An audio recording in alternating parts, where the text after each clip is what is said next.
Across every continent, buried in stone and silence, are ancient mysteries that science still can't explain.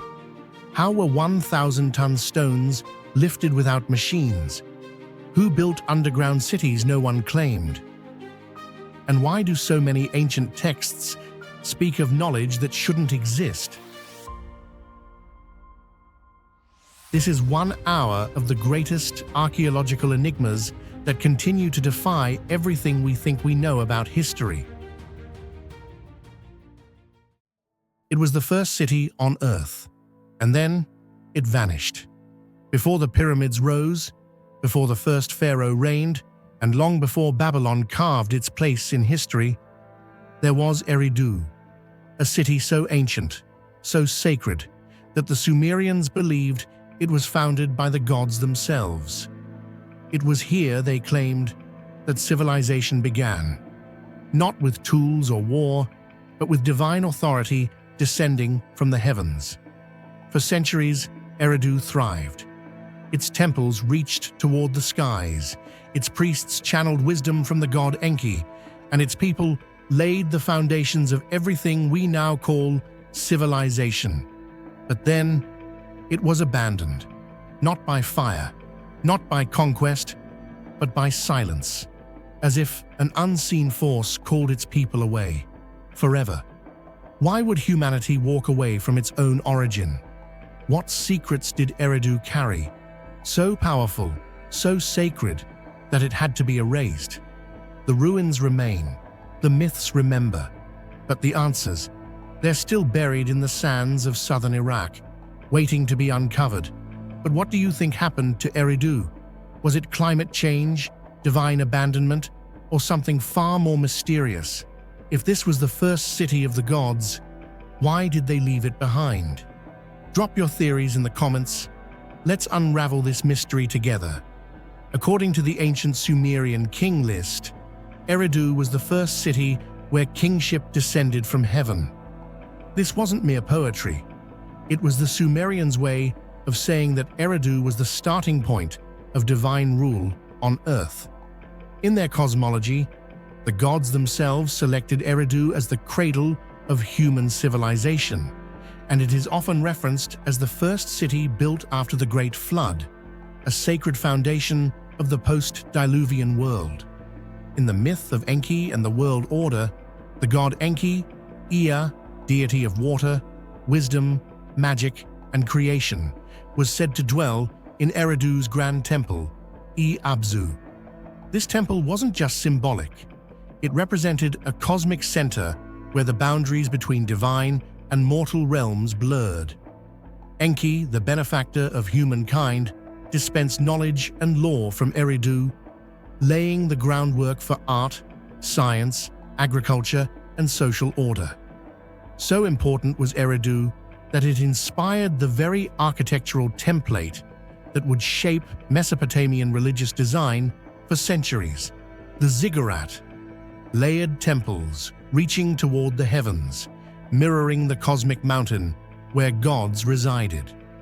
Archaeological excavations at Eridu, especially during the 20th century, revealed something extraordinary. Layer upon layer of temples built atop one another, totaling 18 distinct architectural phases, each representing a religious era that spanned millennia. Every new temple was constructed directly on the ruins of the previous one, reflecting a continuous flow of faith and ritual, a phenomenon extremely rare in the history of human civilization. While architectural styles and religious emphasis shifted over time, one thing remained unchanged: the unshakable belief that Eridu was sacred ground. These structures were not merely physical architecture.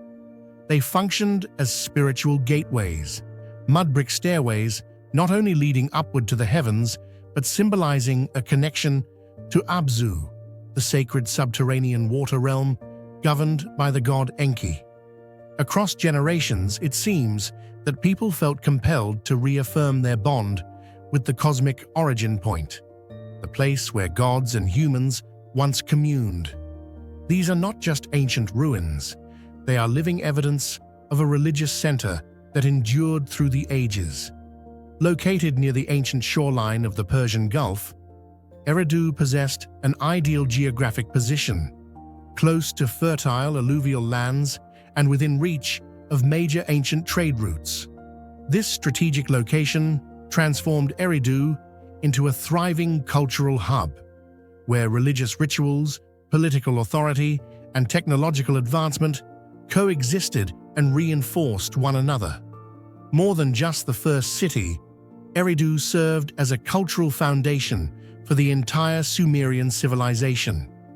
Its influence extended to major cities like Ur and Uruk, and continued to echo through the legends of successive cultures such as Babylon, Assyria, and even in biblical texts. Some scholars have even hypothesized that Eridu may have inspired the concept of the Garden of Eden in the Bible, citing its unparalleled antiquity, sacred status, and the presence of a vital freshwater source, the Apsu, the underground water realm regarded as the soul of life itself. And yet, despite its historical and spiritual importance, Eridu was eventually deserted. By around 2000 BCE, the city that once symbolized divine order was reduced to silence. It wasn't destroyed by war. There's no evidence of catastrophic flood or fire. Instead, Eridu faded, its temples empty, its walls crumbling, its name surviving only in legends. This mysterious abandonment raises questions that have yet to be fully answered. Was it environmental? Some scholars suggest that shifting climate patterns led to the drying up of vital water sources. As the region became more arid, farming would have become increasingly difficult. Desertification may have rendered the once fertile surroundings uninhabitable. Was it spiritual? Could it be that Eridu's religious significance was deliberately retired as newer cities like Ur or Nippur rose to prominence? In ancient Mesopotamia, divine favor was thought to migrate. A god could abandon a city, transferring his essence elsewhere. Was it political? As rival city-states competed for power, Eridu may have simply lost its influence in the shifting landscape of Mesopotamian politics, or something else entirely. Some fringe theorists have proposed radical explanations, from massive underground water collapses to seismic activity, even extraterrestrial intervention.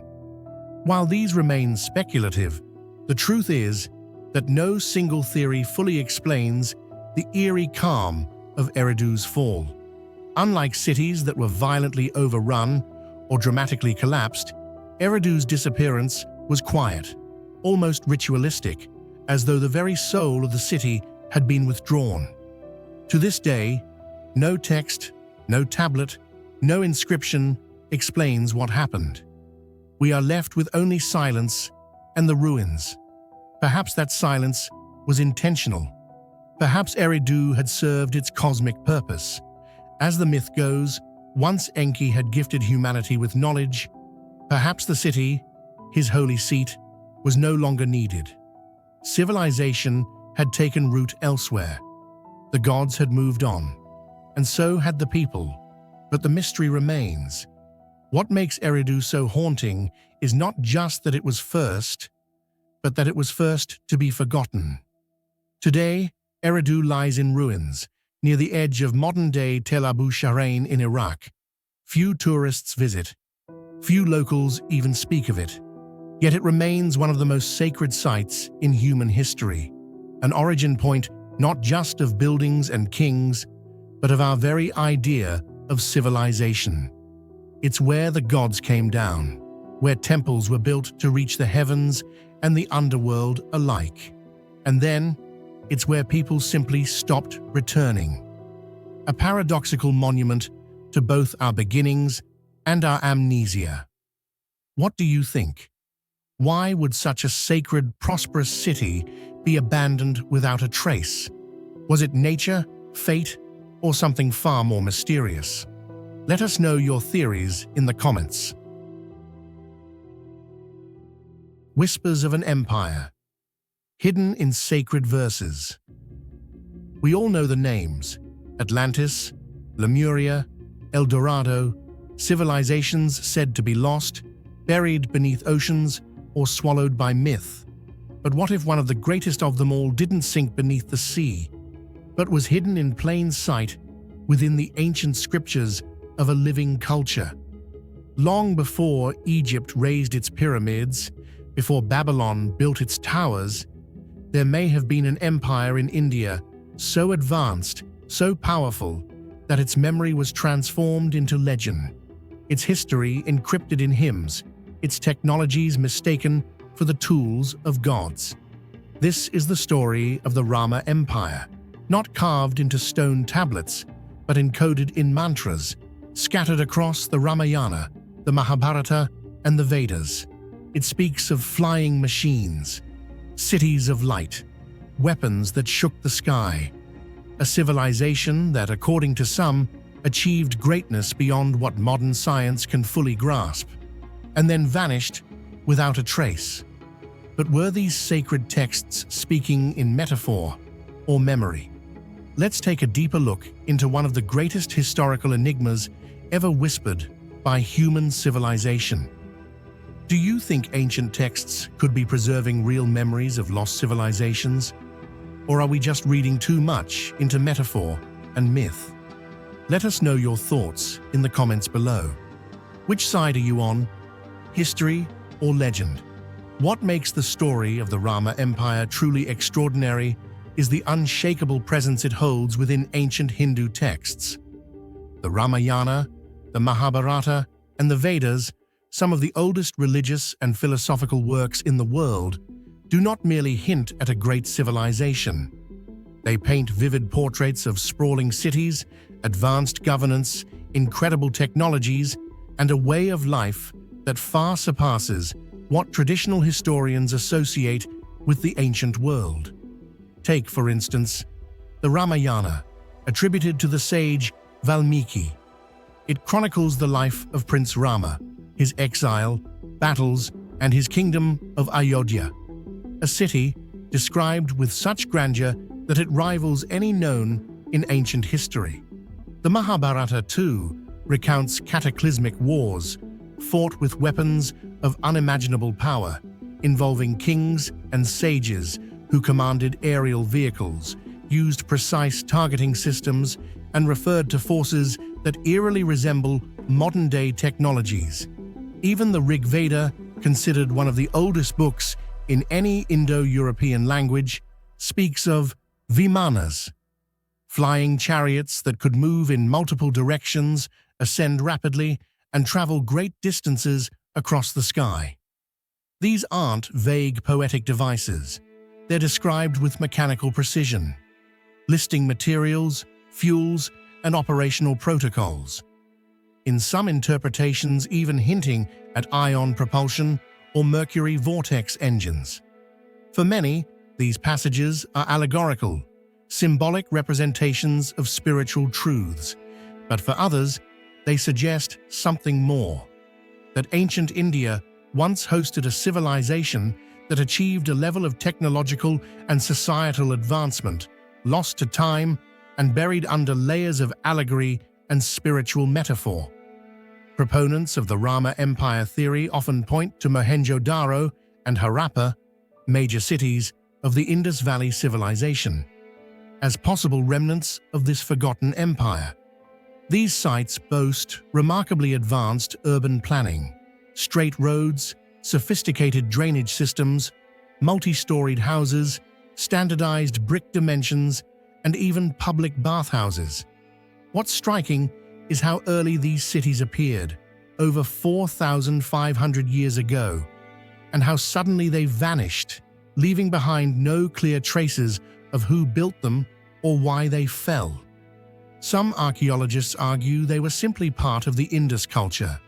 Others speculate they predate or overlap with the timeline of Rama, especially when ancient texts describe cities that mirror the infrastructure seen at these sites. Could these archaeological remains be fossils of a mythic past, misclassified by modern frameworks that refuse to accept narratives outside of conventional timelines. The Mahabharata contains chilling descriptions of a blazing projectile with the power of the universe, which exploded with the intensity of 1,000 suns. Soldiers' bodies were burned beyond recognition. Hair and nails fell out, birds turned white, and food became inedible. While many dismiss this as metaphor, some researchers have drawn parallels to nuclear warfare. Even more intriguing is the evidence found at Mohenjo-Daro, where skeletal remains appear to show signs of sudden death, high radiation levels, and vitrified sand, conditions that some interpret as indicative of ancient atomic explosions. If these interpretations hold even a grain of truth, it would mean that the Rama Empire may have not only achieved technological prowess, but also suffered from its own destructive potential, much like modern civilizations face today. Among the most striking features of the Rama Empire narrative is the concept of Vimanas, flying machines mentioned across multiple ancient texts. The Vaimanika Shastra, a Sanskrit text said to be based on ancient knowledge, provides detailed descriptions of these aerial vehicles.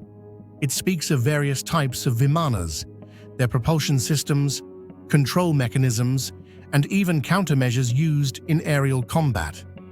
Descriptions range from single-pilot crafts to massive palace-sized skyships capable of interplanetary travel. While mainstream historians consider these descriptions to be imaginative literature, aviation engineers have marveled at the depth of technical language, including references to materials that reduce heat, mirrors for visibility in all directions, and anti-gravity effects. The very idea of a technologically capable ancient civilization with flying machines upends the conventional timeline of human development and opens doors to theories ranging from forgotten science to extraterrestrial contact. If such a civilization did exist, why is there no solid proof? Why have we not uncovered their machines, their factories, or their blueprints? One possibility is that the Rama Empire met a catastrophic end, whether through natural disaster, war, or intentional destruction. The Himalayas have preserved myth after myth of great floods, firestorms, and vanished kingdoms. If we accept that much of history is buried beneath layers of earth and erasure, it's not unreasonable to believe entire civilizations could vanish without a trace, especially if their ruins were later repurposed or built over. Another possibility lies in the destruction of knowledge. Oral traditions can twist, scriptures can be reinterpreted, and advanced knowledge can be lost within generations. Just as we once lost the know-how to make Roman concrete, it's possible that the technologies and memories of the Rama Empire were absorbed into mythology, awaiting rediscovery. Academic institutions have largely dismissed the Rama Empire theory as pseudo-history, citing lack of archaeological evidence and the difficulty of extracting literal truths from religious texts. However, recent years have seen a growing openness toward re-examining ancient sources through scientific lenses, from analyzing forgotten manuscripts to using ground-penetrating radar on sacred sites. As the line between mythology and archaeology continues to blur, the idea that stories from ancient India might hold echoes of real events and forgotten civilizations no longer seems implausible. What if the Vedas were not just poetry, but records? What if Ayodhya was not just a city of myth, but one of the world's earliest capitals? What if the Rama Empire did exist and left behind clues that we've only just begun to decipher? In an age where ancient DNA, satellite imaging, and deep Earth scans are rewriting what we thought we knew about early human history, perhaps it's time to look at ancient texts with fresh eyes, not as bedtime stories for spiritual reflection, but as possible testimonies from a lost age. After all, history has a habit of hiding its greatest truths, right in plain sight. What if everything we know about the origins of civilization is wrong? High in the misty hills of South Africa lies a forgotten ring of standing stones, silent, weathered, and almost completely unknown to the world. But some believe this unassuming site could be the oldest man-made structure on Earth, a 75,000-year-old calendar built long before the pyramids, Stonehenge, or even agriculture. Is this proof of a lost chapter of humanity, or just another myth carved into stone? What do you think? Could a site like Adam's calendar truly be 75,000 years old, rewriting everything we thought we knew about ancient history? Or are we simply seeing meaning in a natural formation? Drop your thoughts in the comments. History might be older than we think, and your theory could spark the next big debate. On the desolate hills of Mpumalanga, South Africa, lies a little-known stone circle called Adam's Calendar. From a distance, it appears to be nothing more than a scattered cluster of weathered rocks on a windswept plateau. But to some researchers, this is no ordinary prehistoric ruin. It may be the oldest stone calendar ever created by humans, with a possible age of over 75,000 years. If this is true, it would not only predate Stonehenge or the pyramids by tens of thousands of years, but would also surpass even Göbekli Tepe, the site previously considered the oldest known megalithic structure at around 11,600 years old. The structure of Adam's calendar consists of an irregular ring made up of large dolerite stones set upright. Some of these stones are believed to be aligned with the sunrise and sunset during solstices and equinoxes, suggesting an advanced understanding of astronomy in deep prehistory. Among them, one prominent central stone is aligned so that its flat face points directly at the position of the sunrise on the spring equinox, similar to the arrangement at Stonehenge in England or Chaco Canyon in the US. Yet unlike these famous sites, Adam's calendar is almost entirely absent from mainstream archaeological literature, and the reason for this silence lies in one highly controversial claim: its seemingly impossible age.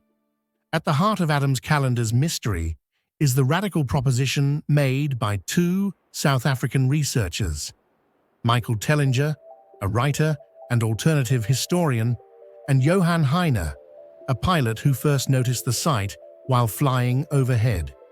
Based on their interpretations of astronomical alignments and erosion patterns, they suggest the site could date back a staggering 75,000 years. Let that sink in.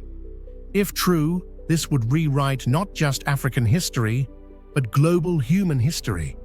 It would suggest that advanced megalithic construction, celestial knowledge, and possibly even organized society existed tens of thousands of years before the Sumerians or Egyptians, and even before what most archaeologists accept as the dawn of agriculture. But how is this date even estimated? According to Tellinger and Heine, the alignment of certain stones to solar positions at specific times of year provides clues. They propose that the movement of Earth's axial tilt, known as precession, can be traced through how the shadows fall on particular stones throughout the year. By working backwards through thousands of years of precession, they claim to pinpoint a time when these alignments would have been most accurate, around 75,000 BCE. However, mainstream scholars vehemently reject this claim. The reasons are straightforward.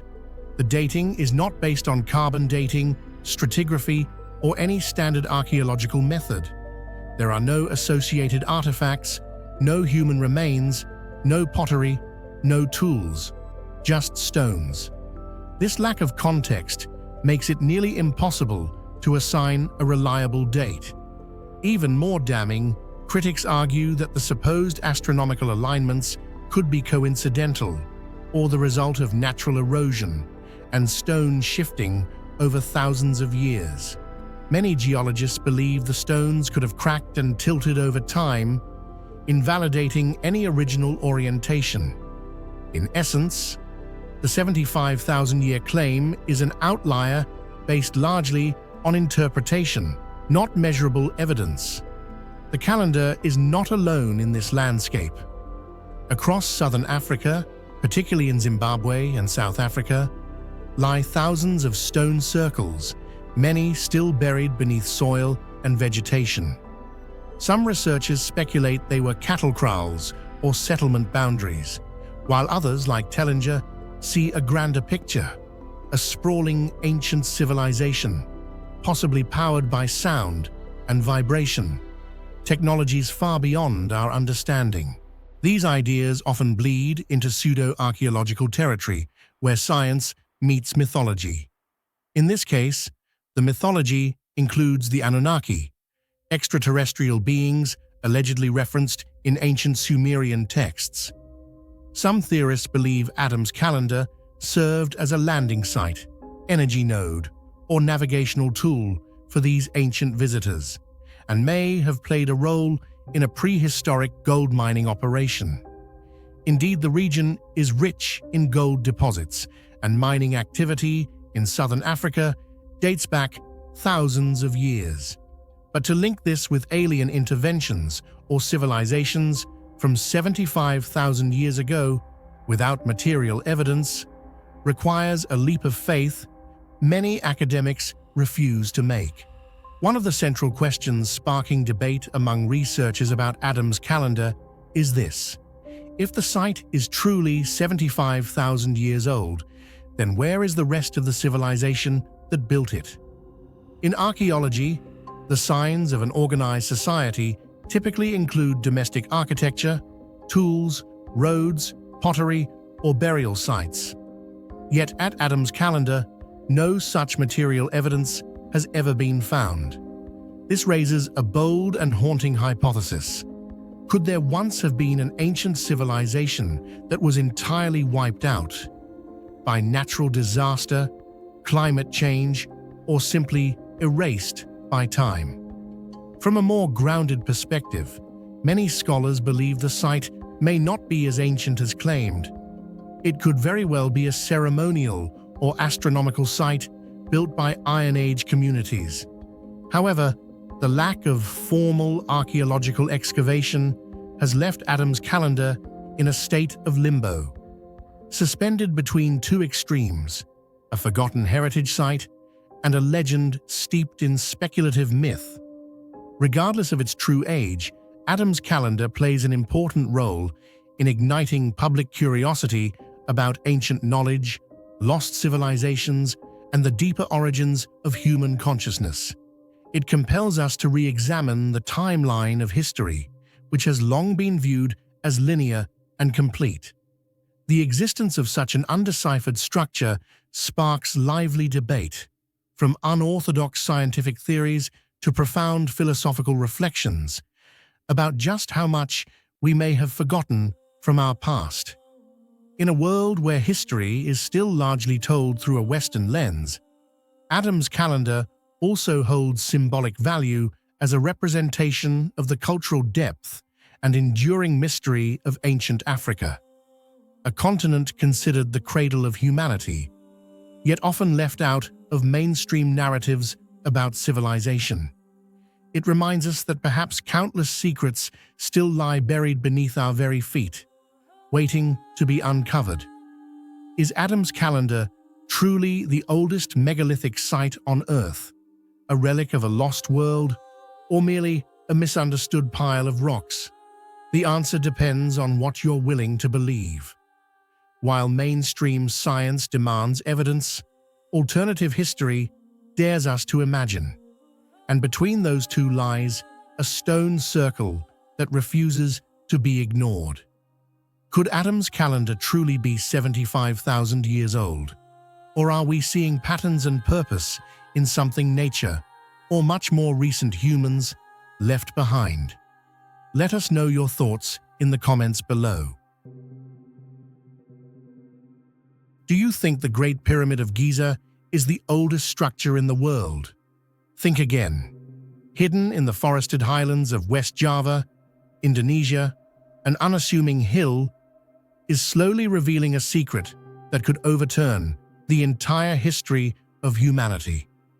The scattered basalt stones on its summit are just the tip of the iceberg. Beneath the layers of earth lies a massive man-made structure, possibly dating back as far as 20,000 years.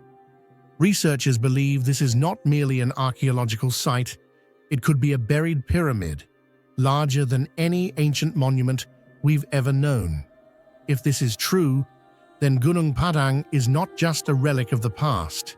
It may be the first real clue of a lost civilization, one that mainstream history may have chosen to forget.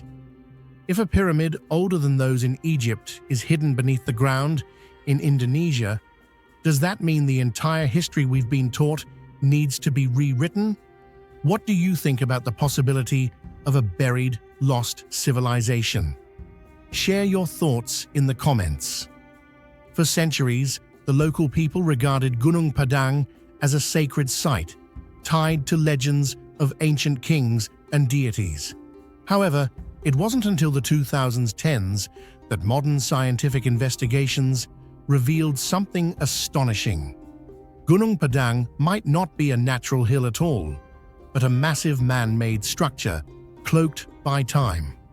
Surveys using seismic readings, ground-penetrating radar, GPR, and electrical resistivity tomography, ERT, conducted by Indonesian researchers, have painted a completely different picture of the site. Beneath what appears to be natural soil and vegetation lie layers of deliberately arranged stones, forming a multi-tiered, symmetrical construction that closely resembles a stepped pyramid. What's shocking is not just the size, but the level of organization and engineering sophistication. Vertical columns of basalt, many with naturally hexagonal shapes, were transported and carefully placed by human hands. These stones form walls, pathways, terraces, and possibly even underground chambers or corridors. The deeper the layers go, the more complex and expansive the architecture becomes, with mysterious hollow spaces inside, potentially ritual rooms, dwellings, or underground sanctuaries. What's even more remarkable is that the overall form of the structure strongly resembles a pyramid, not only in its step-like design, but in how each tier seems to represent a different phase of development, almost like a timeline of an entire lost civilization. And if this is true, it suggests that the entire hill of Gunung Padang is actually a buried pyramid, disguised beneath layers of soil, rock, and vegetation accumulated over thousands of years. One of the most controversial aspects, and what makes Gunung Padang stand out from every other archaeological site, is its alleged age, which far exceeds that of any known ancient structure built by humans. While the Great Pyramid of Giza in Egypt was constructed around 4,500 years ago, and Göbekli Tepe in Turkey dates back approximately 11,000 years, radiocarbon dating of the deepest layers of Gunung Padang has produced a staggering result, between 20,000 and 24,000 years old. If this is accurate, Gunung Padang would not only be the oldest pyramid on Earth, but would also raise serious questions about our current understanding of the origins of civilization.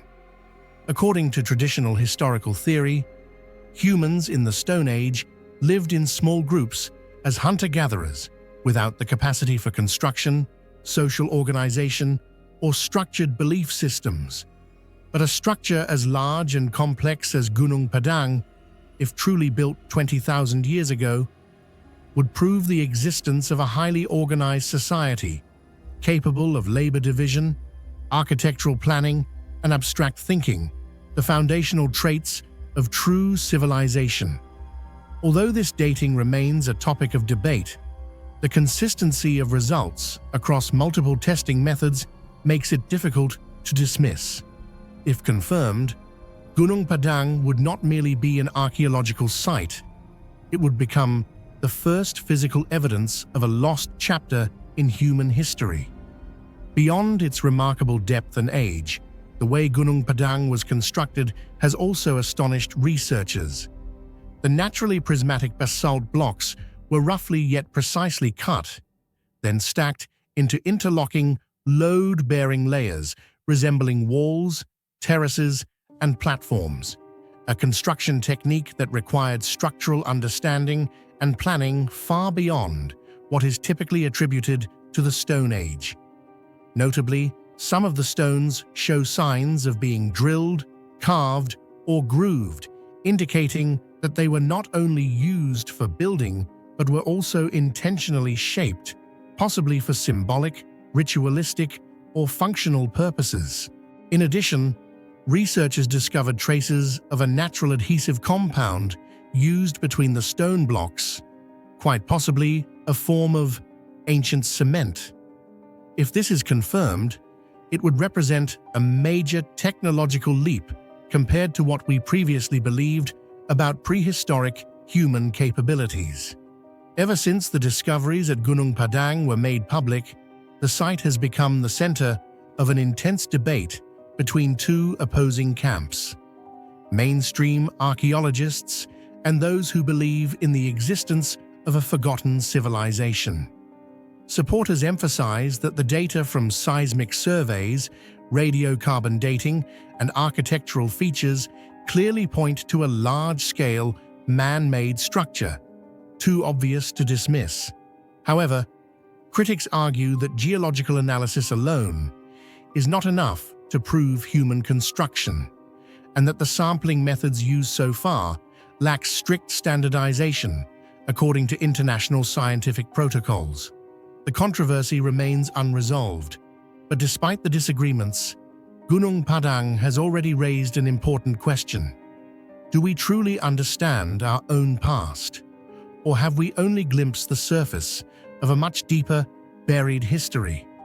It's undeniable that Gunung Padang opens up an entirely new perspective, that prehistoric humans may once have reached an advanced level of development far beyond what we've ever imagined. If this structure was truly built 20,000 years ago, it would not only overturn the timeline of known civilizations, but also suggest a brilliant chapter of human advancement that was wiped out by global cataclysms, such as volcanic eruptions, ice ages, or asteroid impacts. In that context, Gunung Padang is no longer just an ordinary archaeological site. It becomes a lingering echo of a lost civilization, a place where humans may have once possessed knowledge, belief systems, and complex societal structures, only to be buried beneath the passage of millennia. It forces us to ask, could history be not linear, but a series of cycles, of rise, collapse, and rediscovery? What do you think? If Gunung Padang truly is a pyramid, built 20,000 years ago, how do you think that would reshape everything we thought we knew about human history? Drop your thoughts in the comments. The conversation is just beginning. Buried beneath the shifting sands of ancient Sumer is a story older than memory, one that refuses to die. It speaks of beings not born of earth, who descended from the sky, shaped civilizations, and ruled for tens of thousands of years before vanishing in a cataclysmic flood. They were called the Anunnaki, and to this day, their name echoes through stone tablets, forgotten ziggurats, and forbidden texts, like a whisper from a time we were never meant to remember. Were they gods, giants, architects of humanity, or something far stranger, visitors from the stars, now erased from official history? This isn't just myth, it's a riddle carved into the foundation of civilization. And what if the truth has been hiding in plain sight all along? If the stories of the Anunnaki are more than just myth, then who do you think they really were? Worshipped gods, ancient extraterrestrials who once visited Earth, or a forgotten prehistoric civilization erased from human history? Share your thoughts in the comments below. We're diving into one of the greatest mysteries ever written. According to the ancient Sumerian king list, humanity's first civilization didn't begin with humans, but with powerful beings known as the Anunnaki. These were not just spiritual symbols, they were described as living entities who descended from the sky to earth and ruled for tens of thousands of years. Each ancient city, Eridu, Bad Tibira, Larak, Sippar, and Shuruppak, was governed by a different Anunnaki, suggesting a highly organized territorial system, almost like a divine federation of kingdoms. The ancient texts state, "Kingship descended from heaven," implying that these beings may have literally come from elsewhere, bringing knowledge and authority to govern early humankind. Archaeological evidence from the Ubaid and Uruk periods reveals complex settlements, and massive ziggurats still stand as stone remnants of an age when humans and gods may have truly coexisted. And then they vanished without a trace. Why? And who were they really? What sets the Anunnaki narrative apart is its incredible chronology. The pre-flood kings are said to have ruled for thousands, sometimes tens of thousands, of years each. One king, Alulim, is said to have ruled Eridu for 28,800 years. The numbers are not symbolic. They are stated with specificity and consistency across tablets from different sites. Scholars interpret these durations as symbolic, perhaps mythological exaggerations, but others suggest these gods were not constrained by human lifespans. Were they immortal, or simply advanced beings with access to biological longevity beyond our understanding?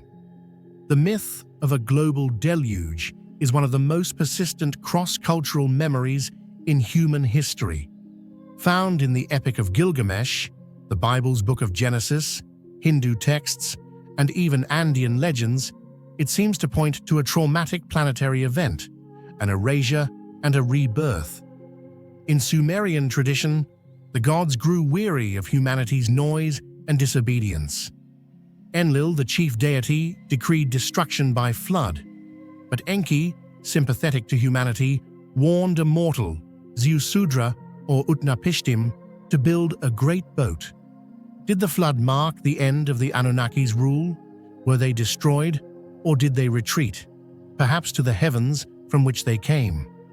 Many ancient carvings from Mesopotamia depict the Anunnaki holding mysterious objects, divine bags, wrist devices, or items resembling modern watches.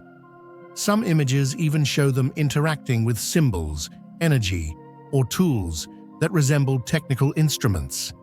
This has led many to speculate that the Anunnaki were not just spiritual deities, but beings possessing technology far beyond that of humans at the time, possibly even ancient extraterrestrials. They may have introduced knowledge of agriculture, astronomy, metallurgy, and the first writing systems.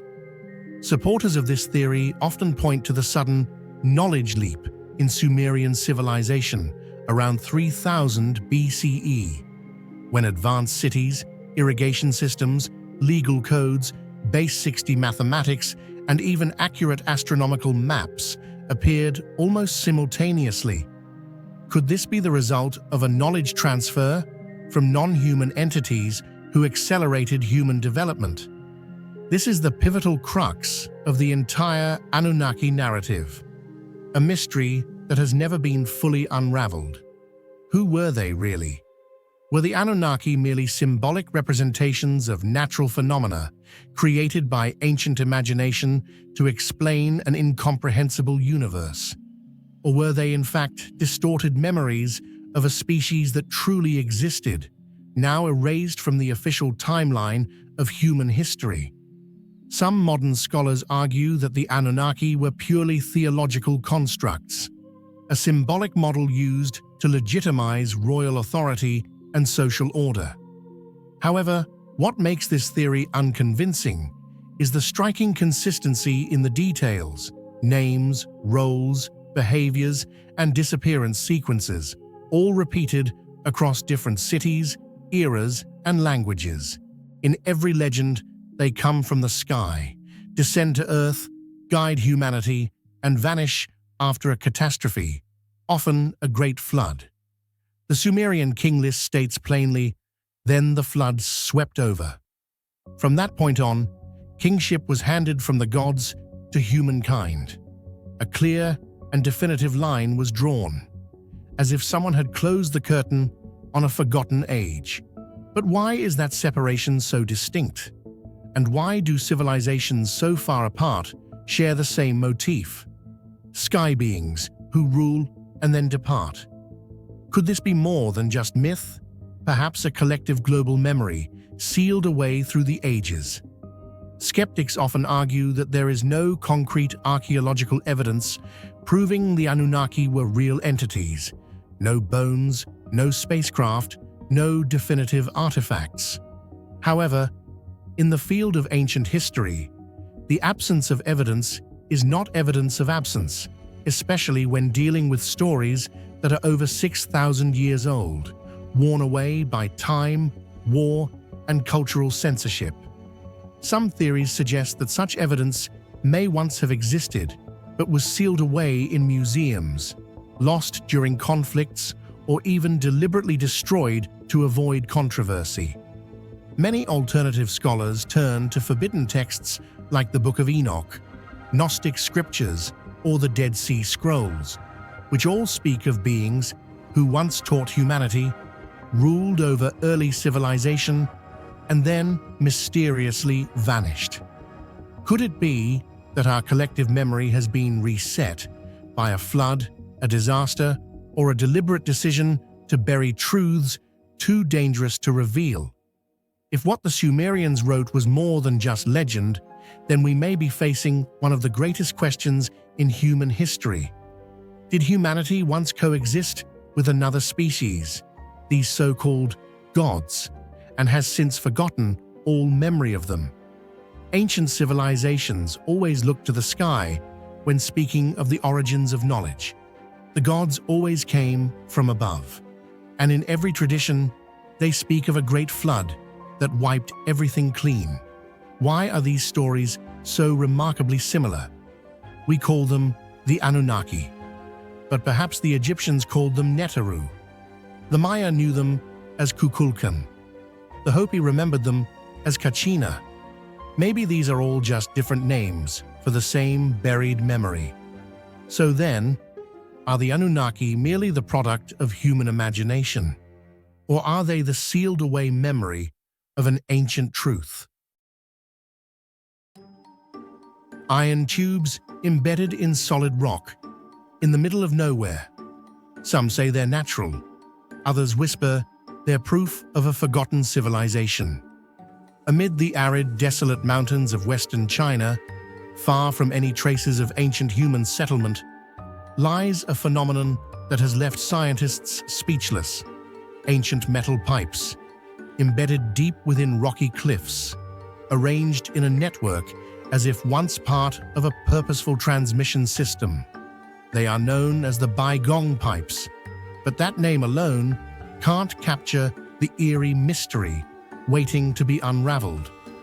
These are not just a few rusted iron fragments buried in the ground.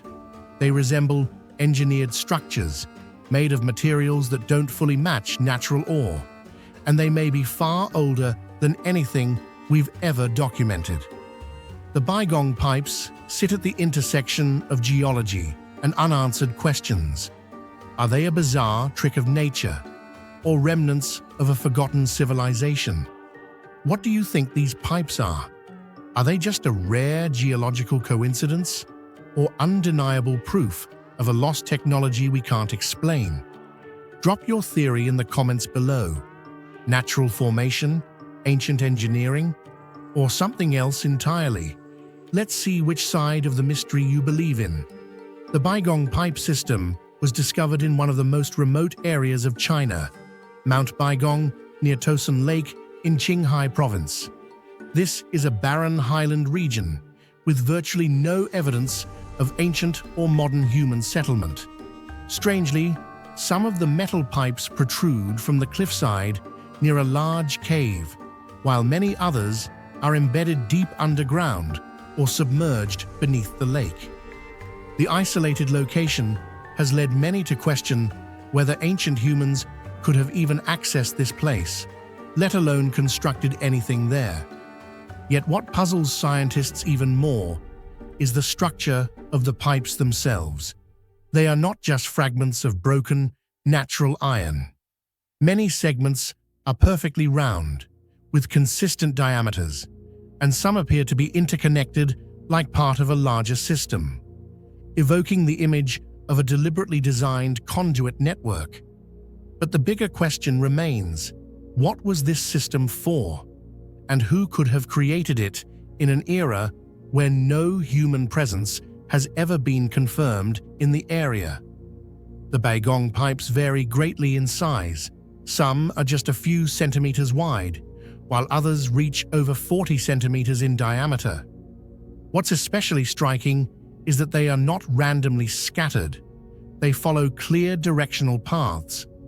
Some plunge vertically into the ground like geological drill cores, while others run horizontally through bedrock layers, forming an organized network.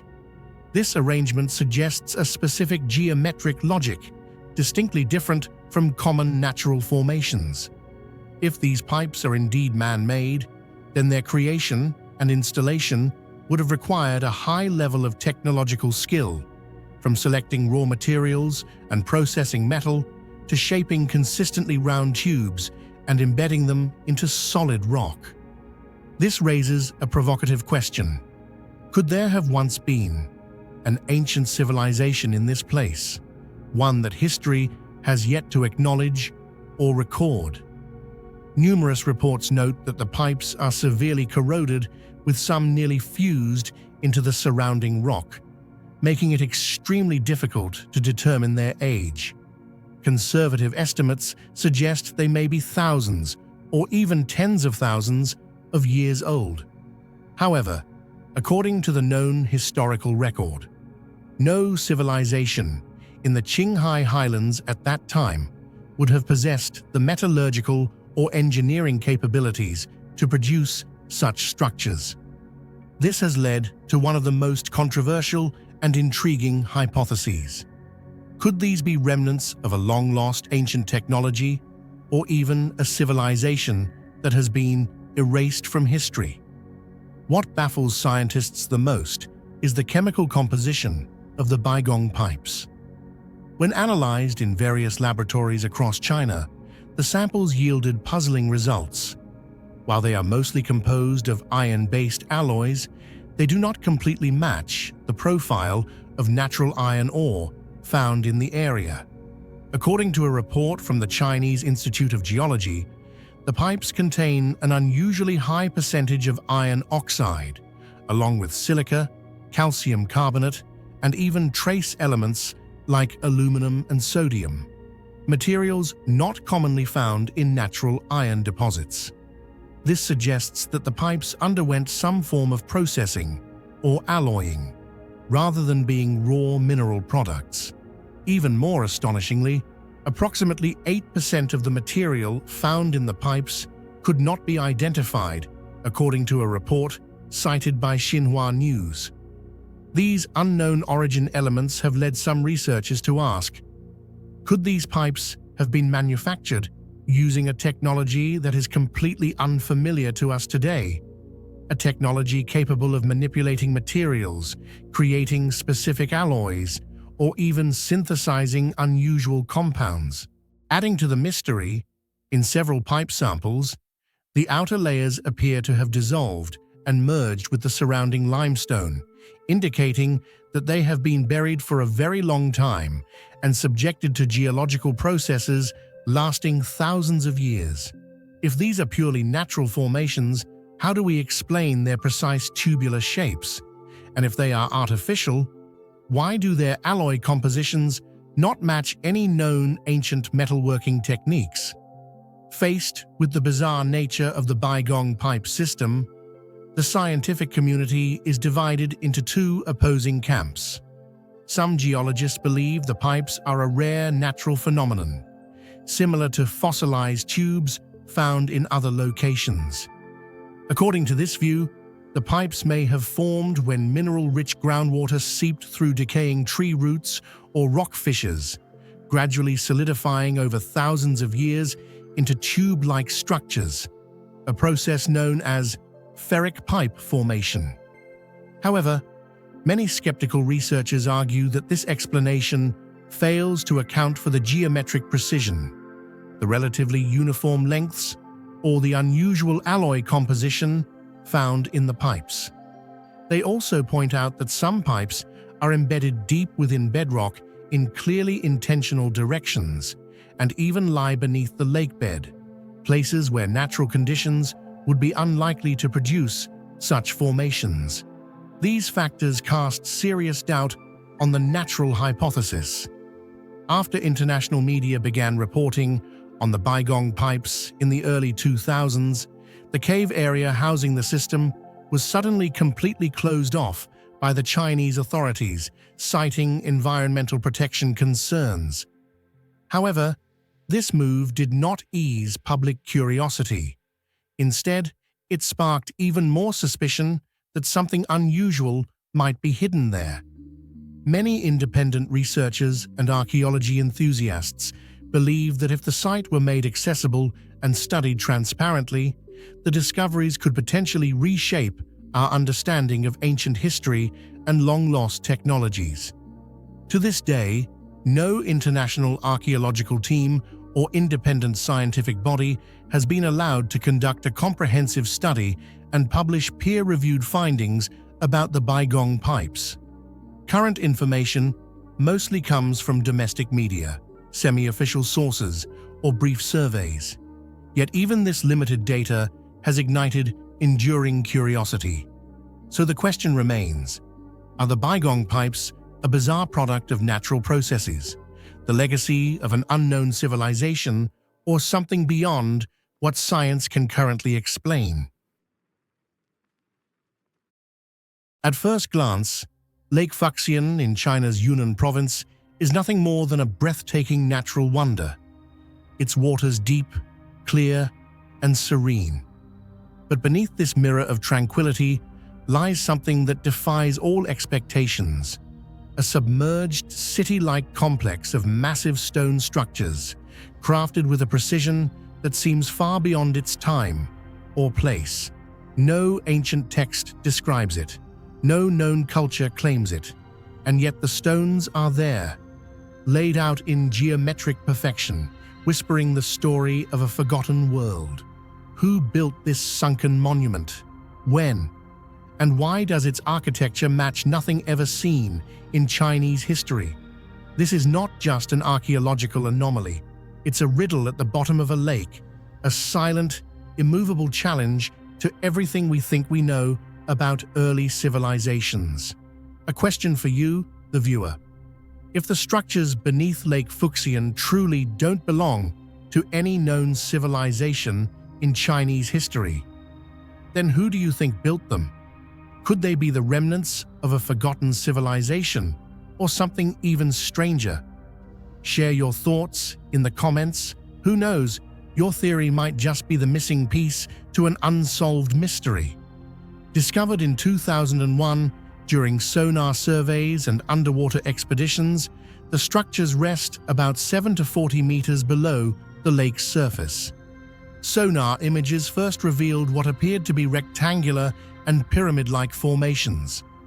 Subsequent dives confirmed the existence of large stone platforms, steps, walls, and terraces, all appearing artificially carved and aligned with an architectural intentionality that can hardly be attributed to nature. Some of the stones are over 3 meters long and weigh several tons. More strikingly, many of them are stacked or arranged with a precision that would be difficult to replicate even with modern technology underwater. But beyond the sheer scale, what truly baffles researchers is the design language of these constructions, which seems to belong to no known Chinese civilization.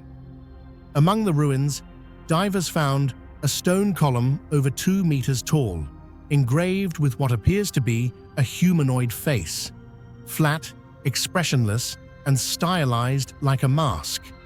The shape of the face bore no resemblance to any iconography from known Chinese dynasties or local tribal cultures.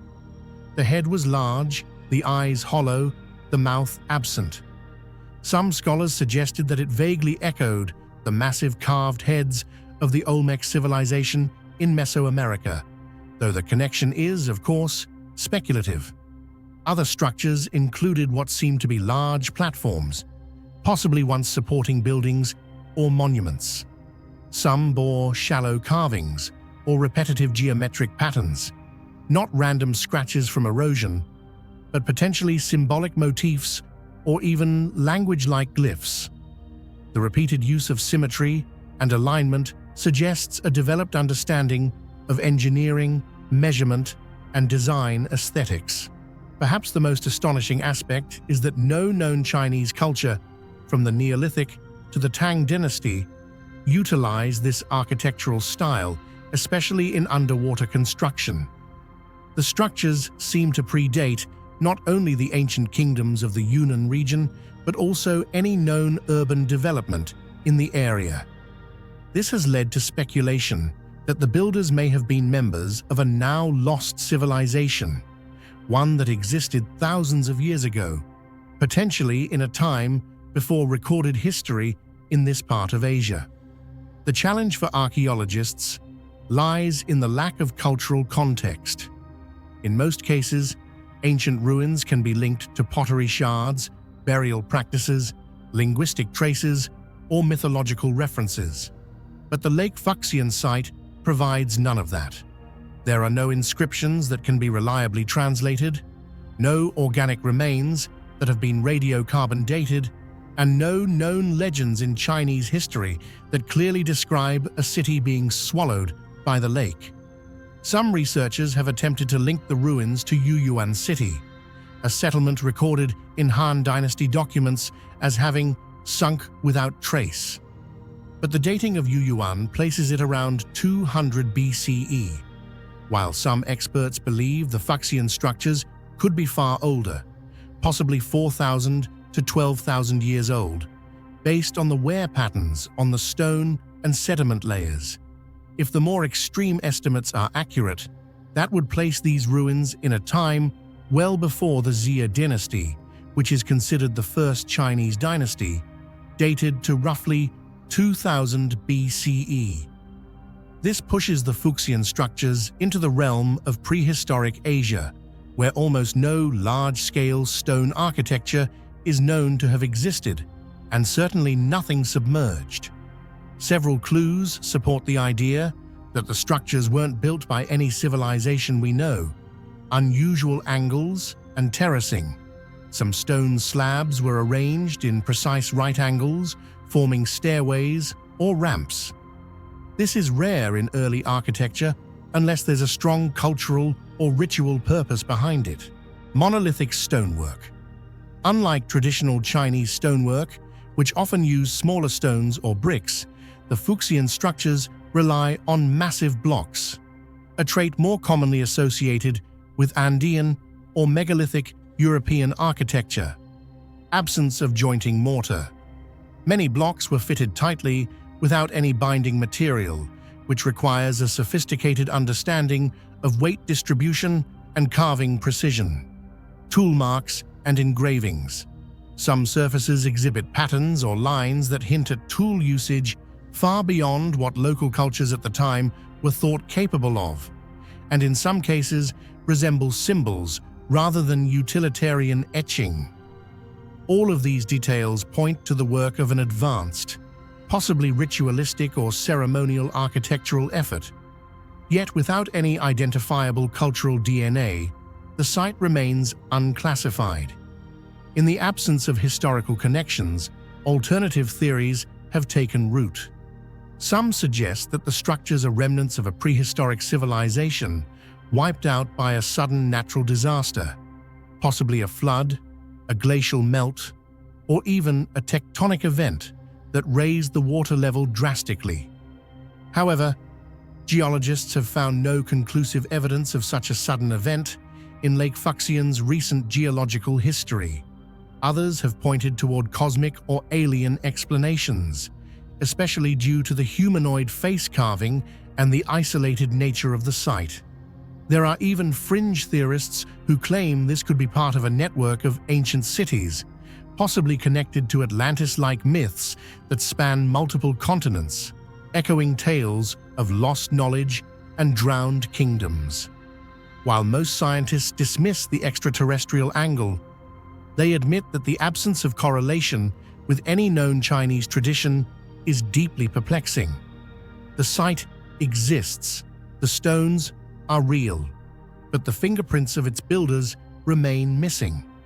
One might expect that such a potentially civilization-shifting discovery would spark global academic interest, but the Lake Fuxian site has remained relatively obscure, with little official funding, few follow-up expeditions, and minimal inclusion in archaeological conferences.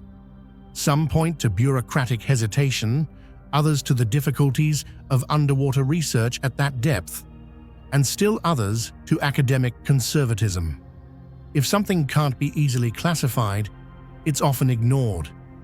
In many ways, the underwater ruins of Lake Fuxian are like a script without a key, beautifully carved, intentionally placed, but entirely unreadable. They challenge our understanding of early civilization in Asia and remind us of a profound truth. Our timeline of history is built not on certainties, but on what has survived and what we have dared to question. Whether they are the remnants of Yuan, a forgotten people, or a lost chapter of human evolution, the stone structures beneath Lake Fuxian still wait, silent, submerged, and stubbornly unsolved.